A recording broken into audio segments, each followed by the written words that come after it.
স্পষ্ট করে বলে দিতে চাই, ভারতের যারা সেপারেটিস্ট আছে বাংলাদেশে আমরা তাদেরকে আশ্রয় প্রশ্রয় দিয়ে যে সেভেন সিস্টার রয়েছে সেটাকে বাংলাদেশ থেকে ভারত থেকে আলাদা করে দিব।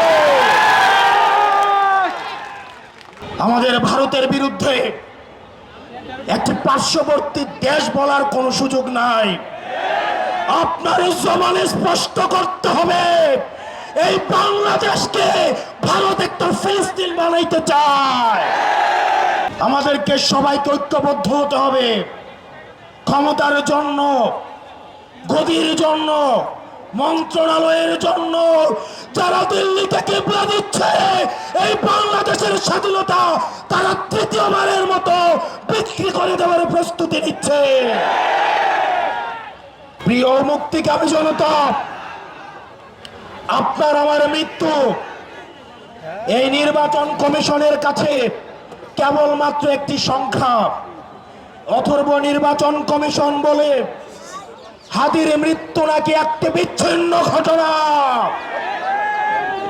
এই স্পাইনলেস মেরুদণ্ডবিহীন ইলেকশন কমিশনার আমরা এমন একটি বিচ্ছিন্ন ঘটনা তোমার সাথে যেন ঘটে সেটির অপেক্ষায় থাকবে। ইলেকশন কমিশনার কাদের প্রেসক্রিপশনে নিয়োজিত, কারা তাকে নিয়োগ করেছে? এরকম ইলেকশন কমিশন আজকে যদি চলে যায়, যে লাইন ধর্মী ইলেকশন কমিশন হওয়ার জন্য শাহবাগ থেকে শহীদ মিনার পর্যন্ত যোগ্য ইলেকশন কমিশনার খুঁজে পাওয়া যাবে, কিন্তু আমার ভাই হাদি যে অনন্তকালের উদ্দেশ্যে যাত্রা করেছে আমার ভাই হাদিকে আর খুঁজে পাওয়া যাবে না। প্রিয় মুক্তিকামী সংগ্রামী জনতা, আপনারা জানেন আমাদের দেশের এক শ্রেণীর আওয়ামী লীগ রয়েছে, তারা শিক্ষক পরিচয়ে বিশ্ববিদ্যালয়গুলোতে কার্যক্রম পরিচালনা করে, যারা টকশোজীবী নামে হচ্ছে টেলিভিশনগুলোতে হত্যার বৈধতা উৎপাদন করে, যারা নাট্যকর্মী পরিচয়ে, যারা নাটক সিনেমাতে আমাদের মতো সংগ্রামী মানুষের মৃত্যুর বৈধতা উৎপাদন করে,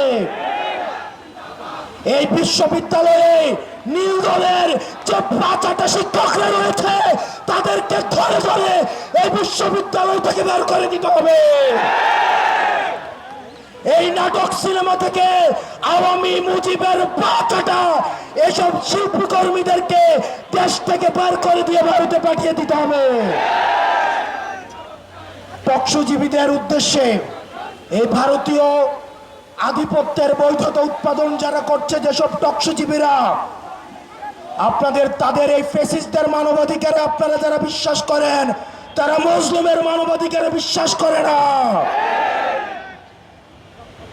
আর দিন শেষে আজকে এই বেদিতে আপনারা যারা বসেছেন আর যারা আসেন নাই, আপনাদের দুইজনকেই বলি, ক্ষমতার লোভে অন্ধ হয়েন না।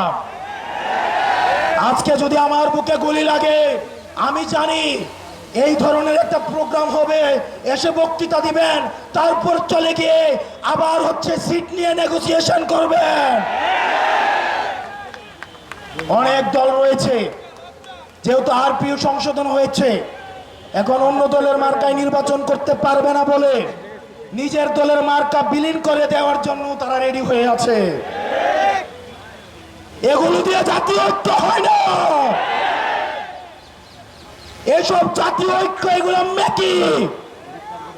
আমাদের হাদি ভাইয়ের রক্ত এই জাতীয় ঐক্যের আঠা হয়ে আসুক, সেটা আমরা চাইনি। আপনারা যদি দেশের প্রশ্নে, সার্বভৌমত্বের প্রশ্নে, বাংলাদেশের প্রশ্নে দলীয় স্বার্থের ঊর্ধ্বে উঠে আমরা 1 আগস্ট, আমরা 3 আগস্ট 2024 সালে এই শহীদ মিনারের বেদিতে দাঁড়িয়ে যেভাবে আমরা ফ্যাসিবাদের বিলোপ এবং নতুন রাষ্ট্র ব্যবস্থা বিনির্মাণের যে 1 দফা দাবি দিয়েছিলাম, আমাদের সেই দিনের মতো আবার ঐক্যবদ্ধ হতে হবে।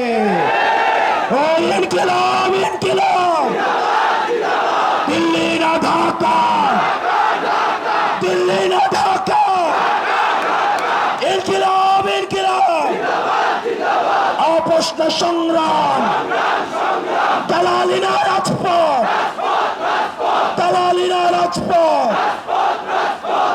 স্পষ্ট সংগ্রাম, আমরা সবাই হাতি হব, যুগে যুগে লড়ে যাব, আমরা সবাই হাতি হব। প্রিয় সংগ্রামী বন্ধু।